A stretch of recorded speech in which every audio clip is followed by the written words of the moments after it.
I don't think the sound's working.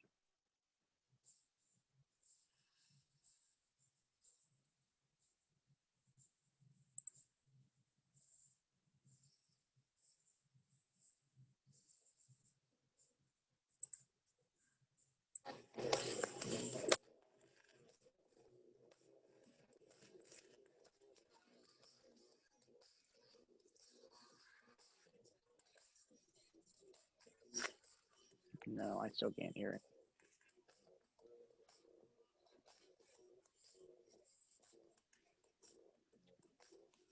I think the Zoom settings have it where it's canceling background noise.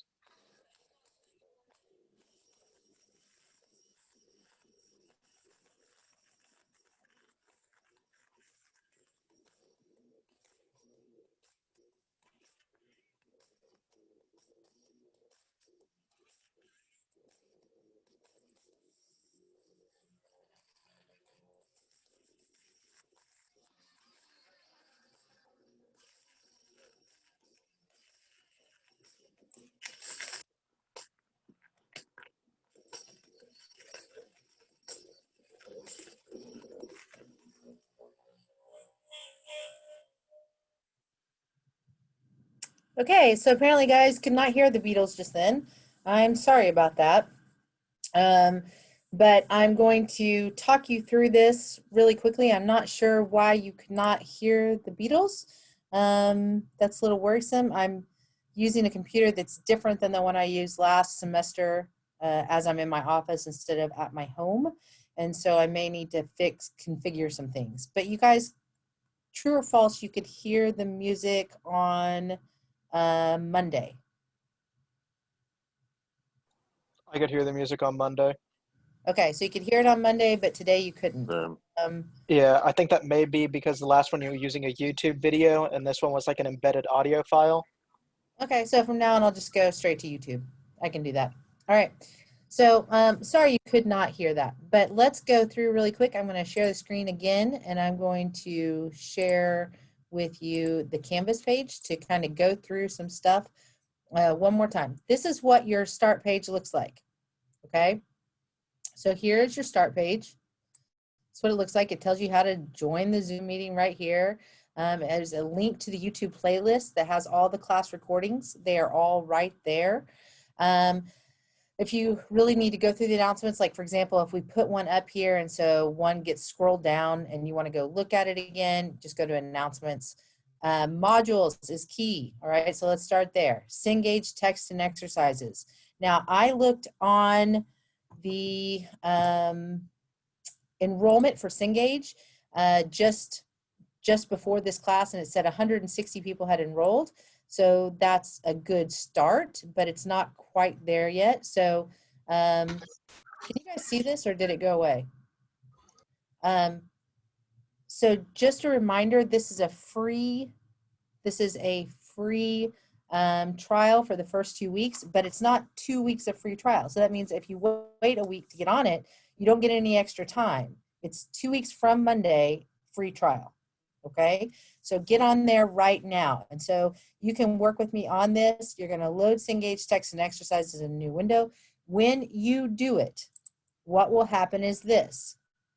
When you do it, you will open up to a registration screen. So see, mine's going straight to the thing. Okay, and if you're in the class and if you're already registered, that's what happens. But if not, it's going to go to a registration screen. You're going to fill it out, and then you're going to choose free trial. If you have an access code that you've gotten in an email because you bought an ebook option through a bookstore, whatever bookstore, then you can enter that in if you want to. That's fine. You can wait. That's fine.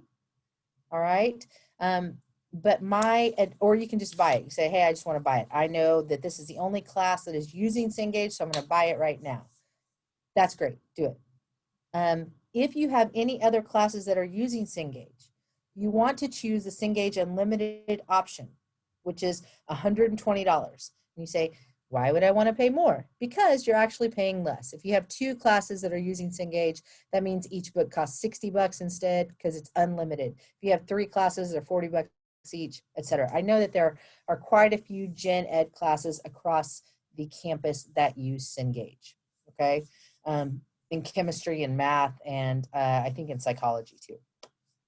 So you can do that. Once you do the registration, choose the free trial, then you're in here. And like I said, I looked earlier and 160 of you have done this. The rest of you need to do it. It's free. There's no reason not to. There's no reason. And here's an important thing.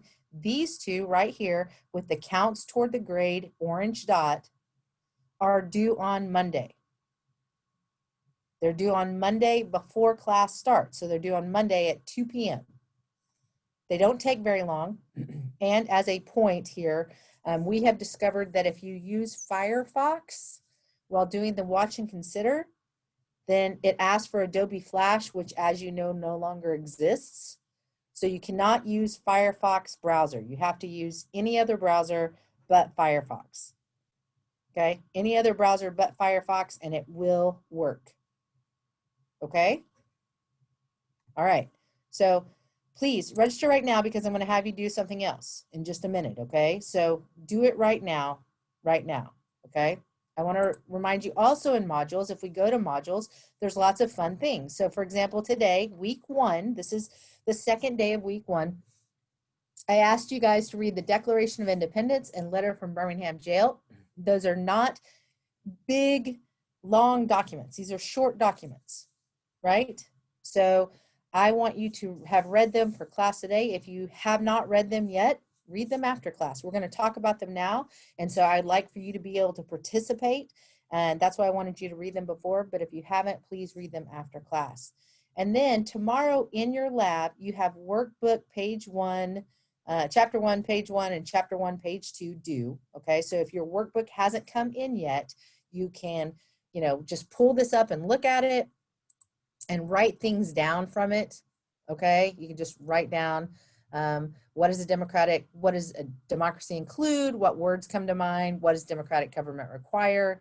What do you think about when you think about what you want from government, what comes to mind, right?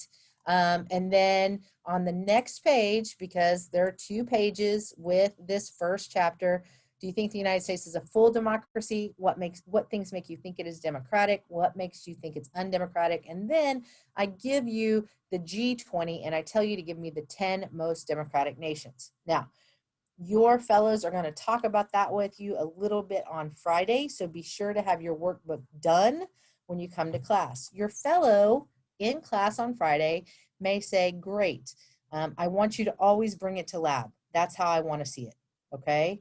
Some of them may say instead, no, what I want you to do is I want you to upload it, okay?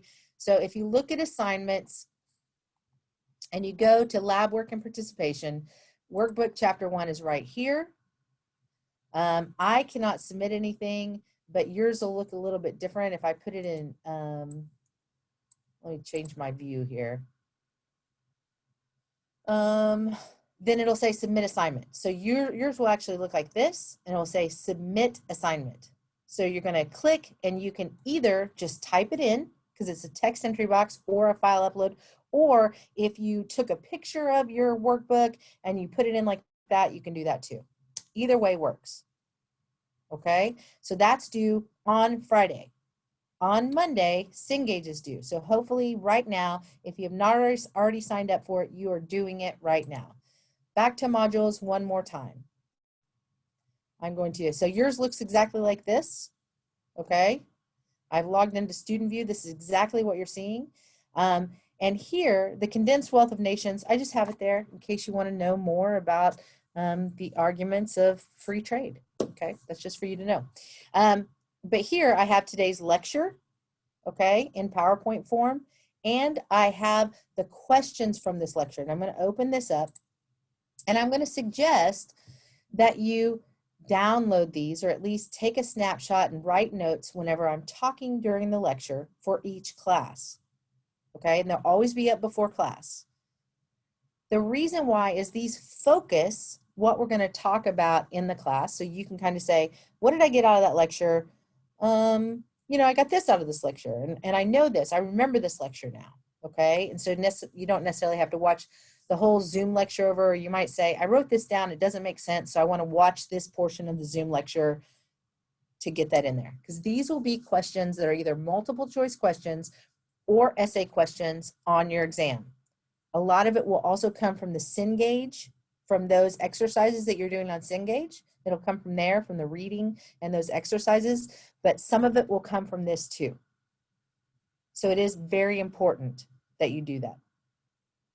Okay, so each lecture, these will be up, the questions, and they will be, just a reminder, right here in the modules this week under week 1. Okay, reminder again, you have lab on Friday. It is a physical place. Go to one.ou.edu and that will tell you what your lab section is. This is section 30, the big class is section 30, which means that your lab section may be 31 or 37 or 40, okay? And that will tell you 11, 13, whatever that is, where your lab meets on Fridays. Be sure to take your workbook work with you, okay? All right, also somebody has pointed out that the link is not working. I have a new link and I will post that by the end of the day for the digital workbook link. Okay, so 2 important things about technology. 1, Firefox is not working with Cengage right now. That's number 1. Number 2, the link to the Kindle Hunt book, I'm going to put up a new link because that one is just not getting you to the digital version. Okay. All right, so let's get to the lecture.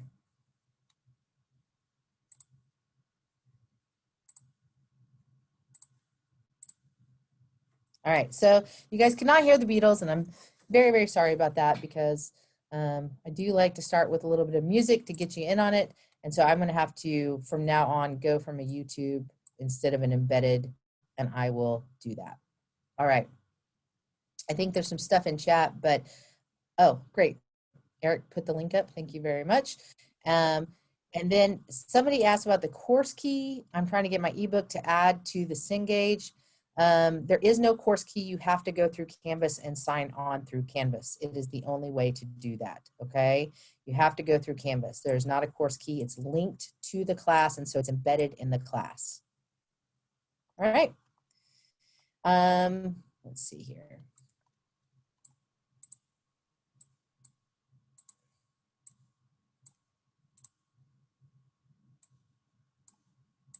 First of all, I want to talk to you a little bit about why we even have this class. How many of you, you can raise your hand, or in the text or in the chat, you can say, me, are here absolutely because you cannot wait to learn about American federal government. Let's see what we're looking at here. No one. Oh, wait, hold on. Two of you. That's good. All right. Not me. Nah. All right. Democracy rules. I wake up wanting to learn. Hey, these are good things. All right. A lot of raised hands. I like that a lot. All right. Good. That's great. But a lot of you are not political science majors. A lot of you are not social science majors. A lot of you are looking at this as a class that you have to take in order to graduate. I get that. Okay. But understand, this is the only class at the University of Oklahoma that everyone has to take. You have a choice between different English classes to take. You have a choice between different history classes to take. This is the only class at the university that everybody has to take. And there's a reason for that. This university was founded for the benefit of the citizen and the state. And we take it really seriously that you know how to be citizens. Citizen is different than subject. A subject is someone who has no say in their government. A subject is someone who is subject to the will of someone that they cannot reach, that they cannot speak to, that they cannot vote for, that they cannot check. A citizen is an active part of government. You get to choose how active you're going to be. But remember this, the more you participate, the more government belongs to you. An important part of this class as well is this. We think democracy is important. It's something that we as a university find to be a key value. We think that learning how to be small d Democrats, not big D Democrats. I'm going to try to show you that throughout this class, that we are conservatives and we are moderates and we are liberals. I'm going to show you Republican lawmakers like Governor Schwarzenegger, sorry, I don't know what happened right there. I'm going to show you libertarians and independents and liberals and moderates, all of those people and their opinions. And I agree with some of them, and I disagree with some of them, and I partially agree with some of them. The key is this. I want you to be a critical thinker and learn how to be a citizen. Your opinion is what matters here. This is who I am. I realized I did not actually introduce myself. I had everybody else introduce themselves and I didn't. Something that's not written here that's super important, as McKenna can tell you, is that I am from the Cultural Center of the Universe, Pryor, Oklahoma. And I have been here forever at OU. I left for a while and I got to come back and I am grateful. I like it here. So while Pryor may be the Cultural Center of the Universe, Norman, and particularly the University of Oklahoma, I believe to be the happiest place on earth. Some people say Disney World, but I disagree. So I have a law degree and a PhD, which means that I still practice law in the state of Oklahoma. And I have argued things before the Supreme Court of the state of Oklahoma. And I have a PhD in political science. I study representation, participation in legislatures. And if this is something you care about, or if you care about law school and want to talk to me, please do. So let's talk about today's lecture. Hopefully, just again, I'm going to have like a little poll at the end of class. So before we actually get started with this, I was going to talk about the lecture, but I'm going to do something else really quickly because why not? So I'm going to stop sharing for 1 second. Okay. And I'm going to show you something on this. I want you to go to your Play Store, right? And I want you to download the Cengage app. It's this blue one, right? It looks like that. Blue with a little white flower sort of thing, Cengage, okay? So go there and download it on your phone so you have the app, and I can do polls and take attendance in that way. I'm going to do a poll today. It's not going to count towards your attendance, but that way you're participating, okay? So go to Cengage, and download, or sorry, go to the Play Store, download that on your phone, the Cengage app. And if you have already registered for the class, it should be pretty easy to do. Okay, all right. Now I'm going back to sharing my screen. Let's talk about how we're doing. How is the United States doing in terms of democracy? Well, we have some positives. We have stable institutions. Things work the way that they're supposed to work. We have a pretty good tolerance of differences. I know that currently in the last year, we've seen a lot of that stretched. But overall, a strong tolerance of difference. We value civic duty. We think it's important to participate as a whole. Protest is protected. Again, we've had some kind of pushback on that in this last year. Black Lives Matter activists were sometimes, when they were acting in peaceful manners, there was force used against them. But the law protects protest. We have very free speech in the United States, freer than anywhere else. In some ways, that becomes an issue, right? Because we have such free speech that it's difficult sometimes for we, the people, to judge what is true and what is false, because it's free. But there's a reason for that, and we're going to talk about that when we get to civil liberties, why we have such free speech. And we have peaceful transitions of power. Now, this was a hard one for me to leave in here this time. This is the first time ever in the history of the United States where there was violence to overthrow the transition of power. It failed, and the transition of power ultimately was peaceful, but there has to be an asterisk by that for the first time in American history. And so that has to go somewhat in the negative category this year. We have some negatives. Government appears to be unresponsive. And part of that is that we don't really know who to talk to. And there are so many layers. And that's part of what this class is about, is to teach you who to talk to and how to get there and get answers. We have racial tensions. And these tensions this past year have been brought to the forefront. It's not that they weren't there before, but they've been stoked.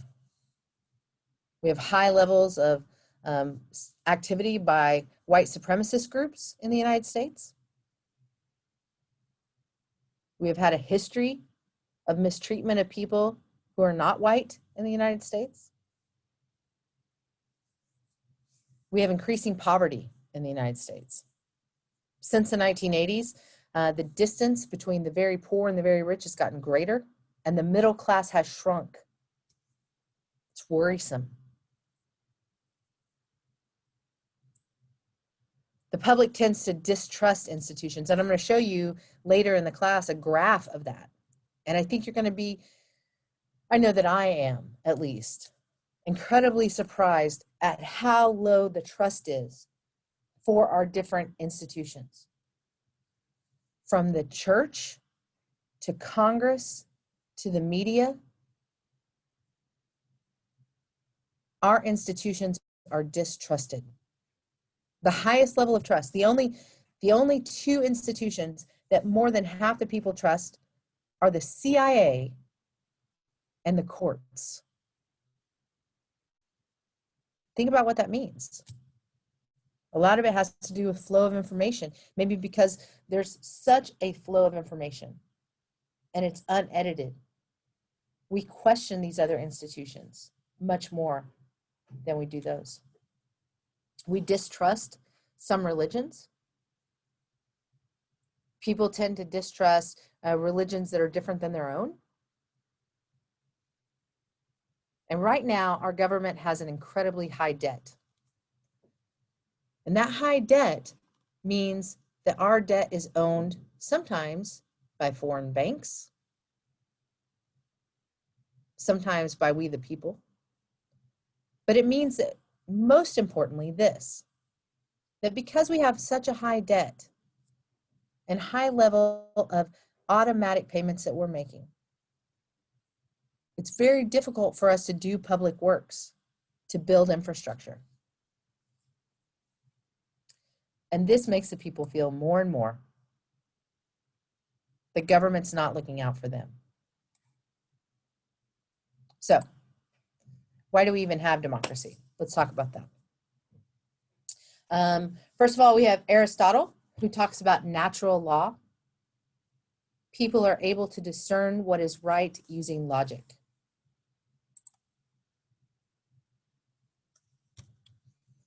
Think about that. Aristotle says, hey, just because a swan had sex with a woman doesn't mean what that swan said is law. We're talking about ancient Greek gods here, okay? Aristotle said, we humans are able to discern what is right using logic. That we together as a collective can make decisions. Now, Aristotle didn't really actually trust everyone. He trusted the educated, the elites, which did not exactly include women. But, you know, they need to be educated to have educated boys, right? So Enlightenment came after this, and Martin Luther, and this kind of starts with the church. Martin Luther has this outrageous idea that people can determine for themselves what God is saying to them. And people say, yeah, that sounds good. And then people started saying, hey, if we can figure out what God is saying to us, then can't we figure out for ourselves who ought to govern us and how we ought to be governed? Hobbes and Locke, writing during this period of time, talked about things like the social contract. And the social contract is kind of this: you're the government, and we give our consent for you to govern. For Hobbes, that essentially just meant security,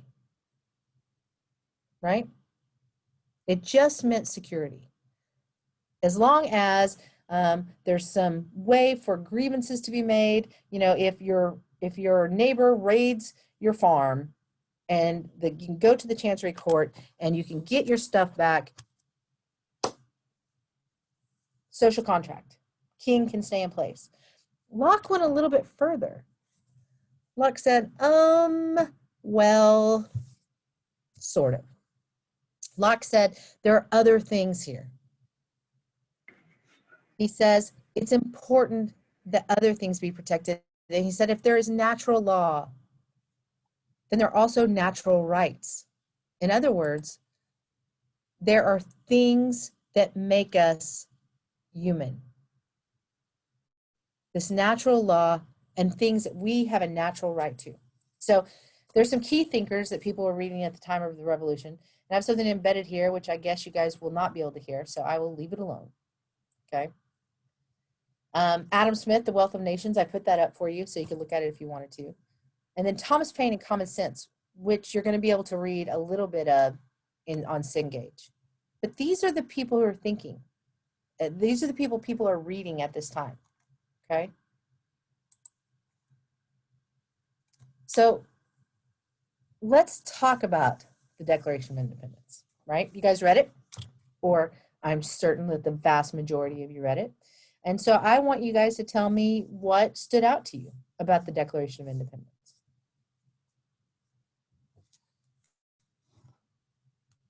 Anybody?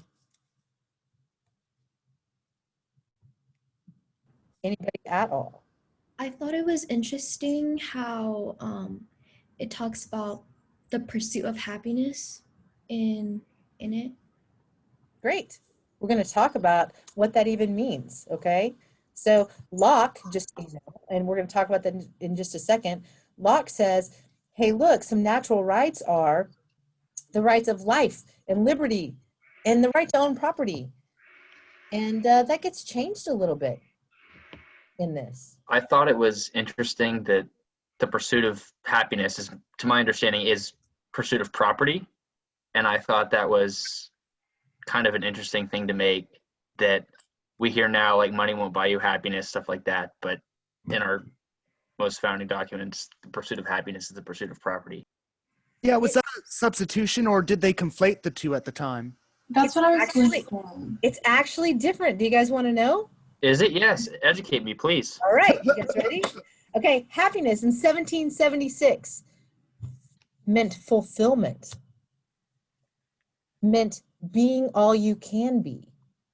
So think about that. He's saying humans have the right to life, liberty, and living up to their potential, right? And so maybe that is through acquiring property, right? Okay, but maybe it's through being the greatest artist ever. Maybe it's through being the best singer, because that's your talent. Maybe it is through being an amazing architect. But it's this idea, and think about this, because this is mind-blowing, even today. This idea that the job of government is to protect people's rights to their life, to their liberty, and to their potential. That starts saying things like, crazy stuff like education's important and part of government, right? All right, Daniel, you had a question.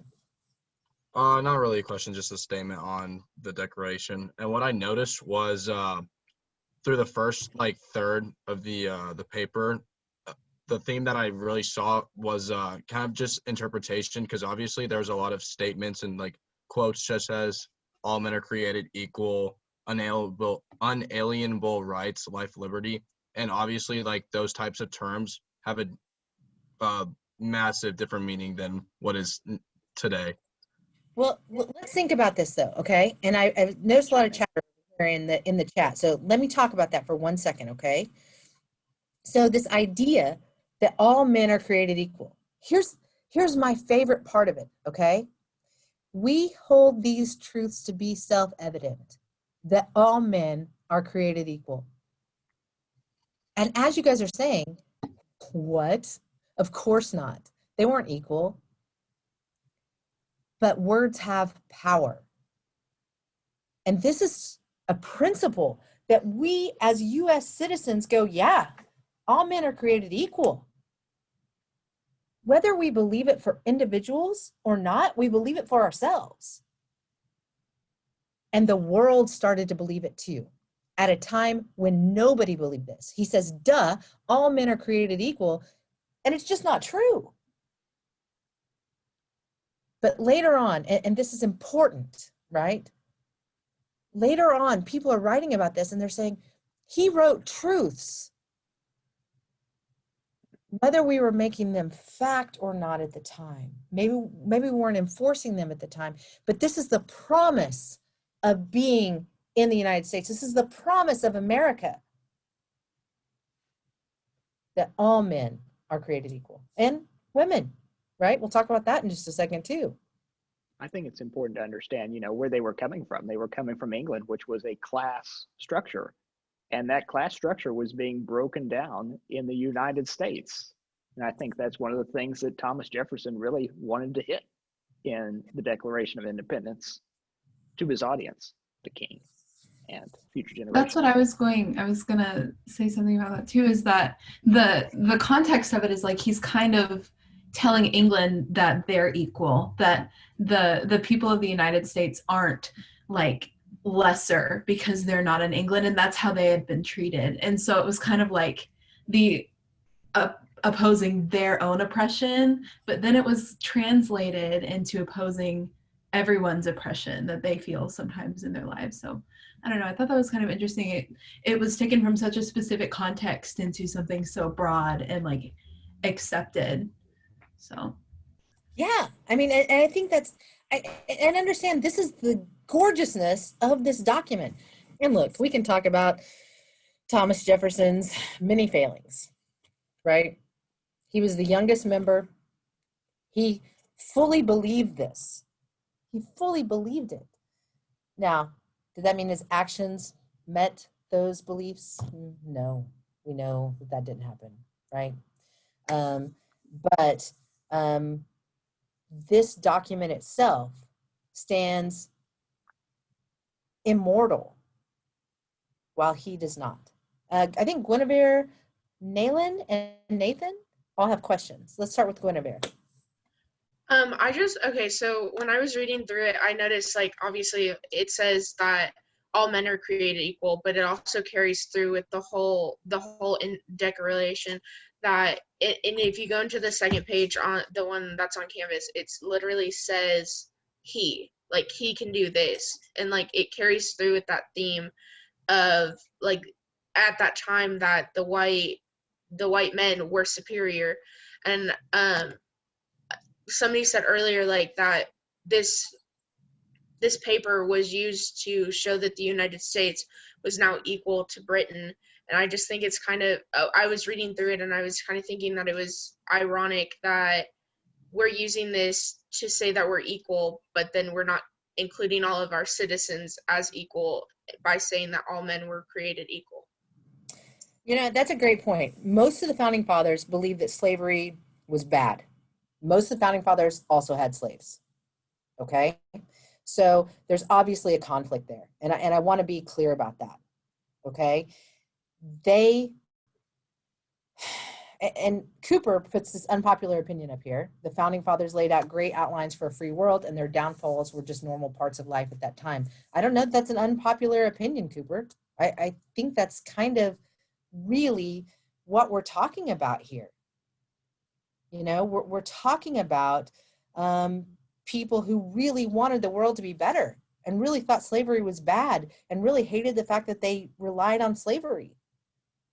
Yeah, because this comes up with the Three-Fifths Compromise later on, this same kind of issue that James Madison will hit on, as you'll read later on, that there was major problems with this at that time.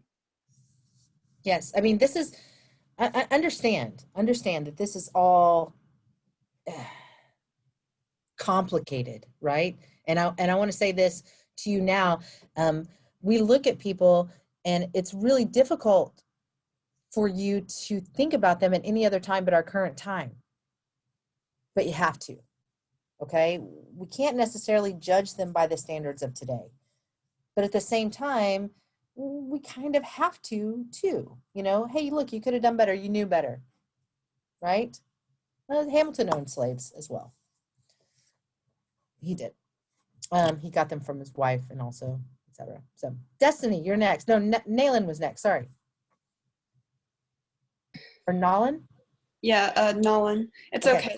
One thing that I thought was interesting was that in the Declaration of Independence, the founders said that it is the right of the people to destroy a government they do not like and create one that they do. And I think that obviously when they said that, they had to walk kind of a fine line because they wanted to justify their selves like destroying or getting rid of the monarchy in the colonies, but they also wanted to build a government that wouldn't get torn down immediately after. So they had to come up with a line, which is prudence, or like that a government should not be changed for light and transient causes. I don't know, I just thought that was interesting that they had to justify their overthrow while also remembering and keeping in mind that they had a government to build in the future. Hey, and you know, when Madison starts talking about the Constitution, that's exactly, there are compromises that nobody's happy with. That's the thing about a compromise, right? But they need something to govern. And so that's really key. And Eric has put up a couple of. I'm not at home, so I can't pull books off my shelf, but there's a book there, John Meacham, favorite author, about Thomas Jefferson, really explores his life and a lot of the issues that they were facing. And then one I read over Christmas that I really liked was The Three Lives of James Madison. I suggest if you want to read more about this time frame, check those books out. I put the links down there in the chat. So. And I think, James Madison, of course, is my very favorite, right? One of the things that I disliked about the Hamilton musical was that James Madison was so marginalized. And actually, he was. And George Washington looked like a coward. These things were not true, right? And so those are things that I dislike. That was a great musical. You should enjoy it. I'm not saying, look, I'm not saying, I'm saying understand that things are more complicated than they are, okay? I'm not saying slavery is right. Understand, I would never say that, okay? And what I'm saying is, I'm saying that they were living in a different time, and we have to be aware of that, okay? Where things that we do not accept were taken for granted, and that made things more difficult. Brian, I think you have your hand up. Yep. So I wanted to ask your opinion about this type of thought about this paper. A quote gets pulled from this paper quite often, and it says, "All men are created equal." And this is a quote that a lot of people like to focus on. So focusing on only this quote, word emphasis, shifting gears here, people normally focus on the word men, and people don't focus on the word created.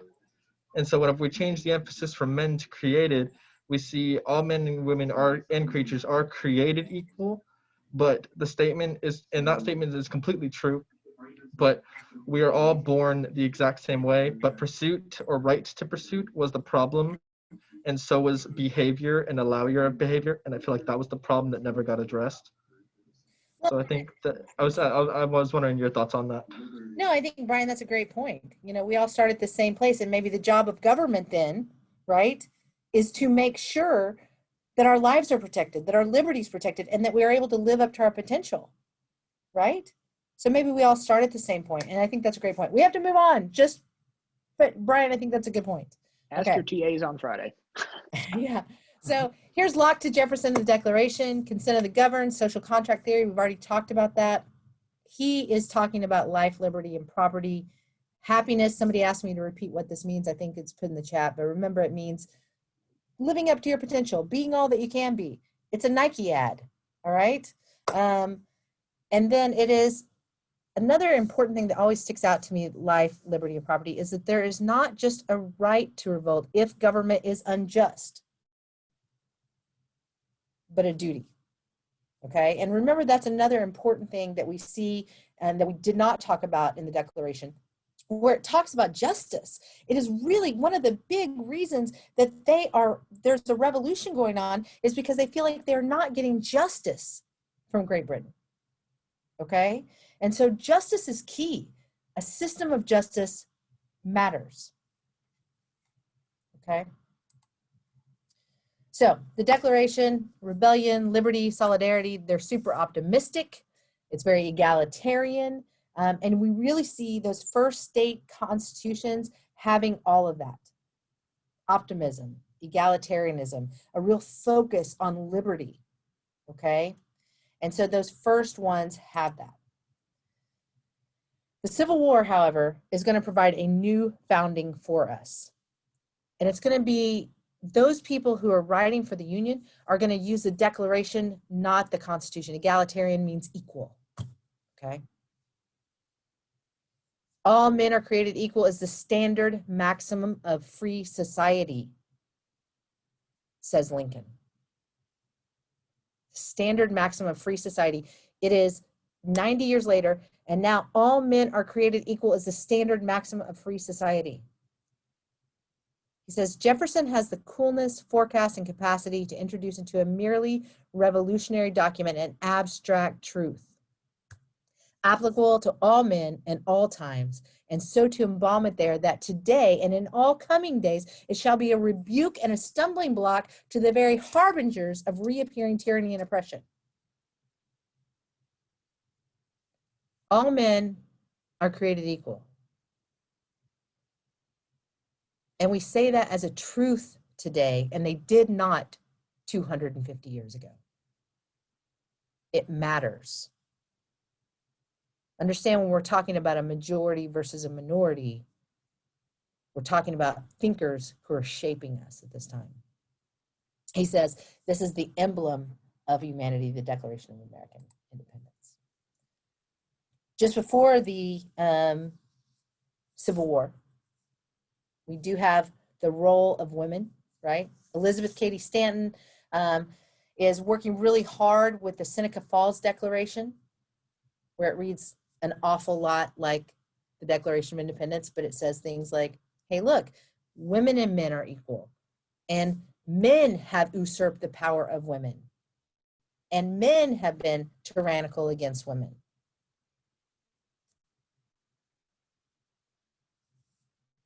Carrie Chapman Catt in 1917 says, ours is a nation born of revolution, of rebellion against a system of government so securely entrenched in the customs and traditions of human society that in 1776 it seemed impregnable. And this is what I'm trying to say here about our times. The majority of the people, the systems that were in place seemed impossible to break. From the beginning of things, nations have been ruled by kings and for kings while the people served and paid the cost. The American revolutionists boldly proclaimed the heresies. And we're talking about heresies with slavery, but remember these kind of basic heresies, this idea that governments only exist if we consent to be governed. And that's all of us, men, women.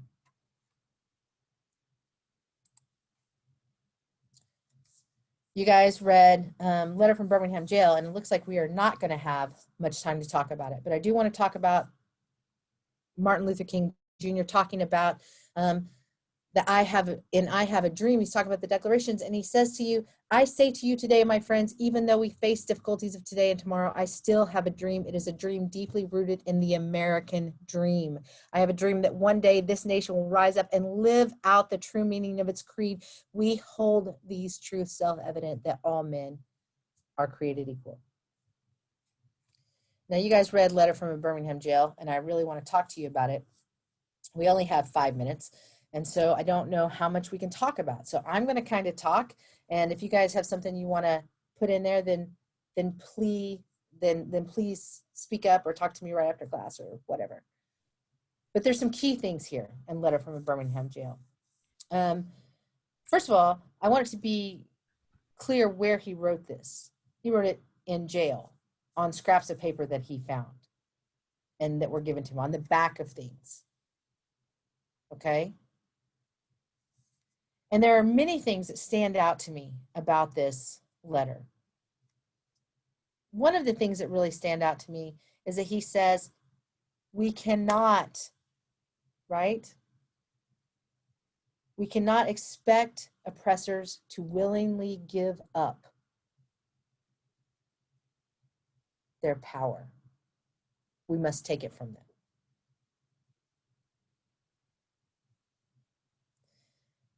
Let's think about that.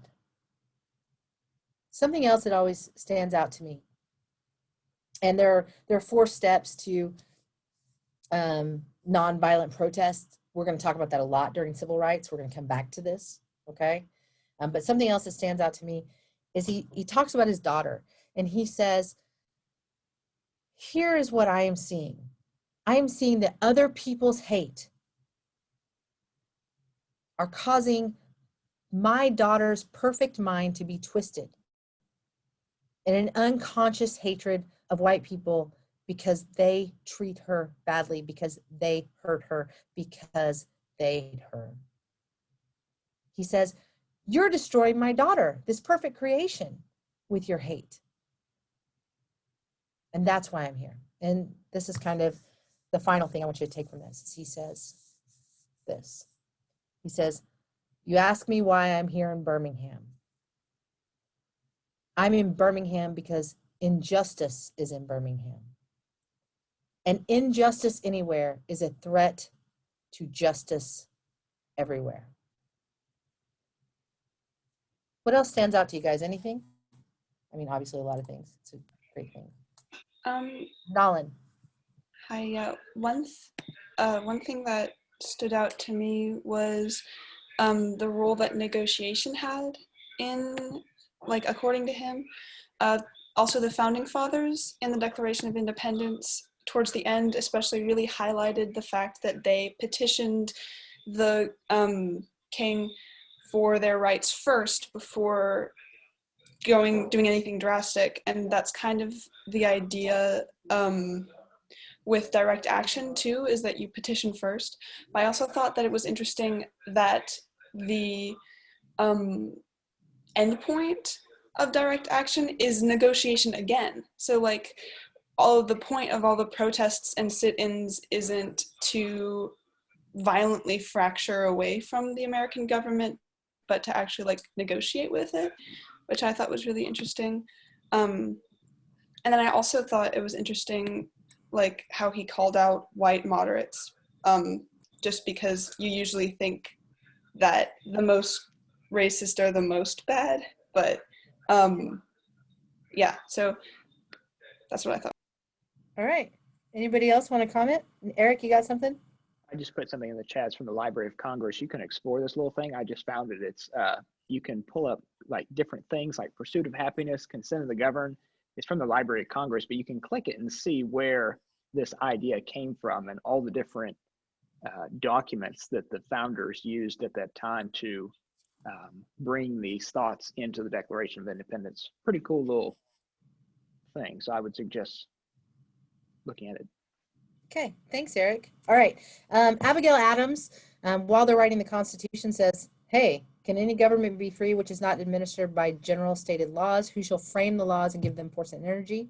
She also says, don't forget the ladies. We're a part of this too.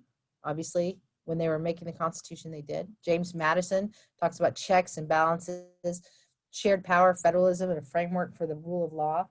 And so when we get to this, if we look at the Constitution the Declaration versus the Constitution, the Constitution seems a little dull, okay? Because it's governing, it's not exciting, all right? But I'm going to show you some exciting parts, all right? But I want to remind you of this. A republic means that the law, that the law rules. Even tyrannies claim to be republics, but they're not. It opposes the divine right of kings. In other words, God did not determine who the ruler is. Justice, equality, liberty, solidarity. It's a beautiful ideal. And look, we have screwed it up 1,000 times. But as the Constitution says, in order to form a more perfect union, we're trying here. A republic requires the rule of law is above the tides of public sentiment. All persons, the minority and the majority, must follow the rule of law and policies of the majority that are lawful. So I'm going to try to take a poll here really quickly, you guys, and we'll see if it works. Open your Cengage app. Open your Cengage app, and you are going to see a poll. And obviously, I'm just going to try to do that. I'm activating it right now. So open your Cengage app, and you're going to see a poll pop up. You're going to scroll across the top and to polls, and it'll be right there. You have 2 minutes. There's 200 of you in the class now. Good job. Good job, guys. All right. There's a lot of stuff going over right here in this chat that I need to pay attention to, but I was talking, so I couldn't. So I will look over that and have any comments soon. Hey, look at you, that 12 of you have already replied. Good work. I'm very super proud of you. And I know that class is supposed to be over 2 minutes ago, so thanks for sticking around. It's under your Cengage app. Scroll across the top where it says polls, and there'll be a poll that's right there. So if you're in the Cengage app, right, across the top, there are some tabs. Go to poll, and it'll be right there. Did that solve it? Cengage app on your phone, on your phone, on your phone. Gabby got it. Cindy's working on it. All right. Oh, look at that. 110 of you. Fantastic job, guys. Super proud of you. Chloe, you're going to go to the Cengage app on your phone, scroll across the top where the tabs are, hit poll. You still have a whole minute left. I think that most of you can do this. I'm super proud of you. Those of you who need to talk to me after class, I'll stay on. Okay. Professor, have a good day. Hold on. I have to say something. Are you ready? Sorry. Sooner. Sooner.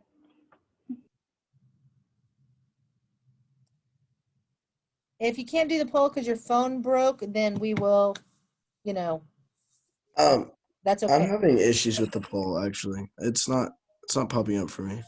Okay, so your Cengage phone, you still have about 20 seconds left, but if you go to your Cengage app on your phone, across the top there are tabs, and once you go into the class, then there are tabs, and it should say poll. Again, this is not hard. I have book and study tools at the tabs.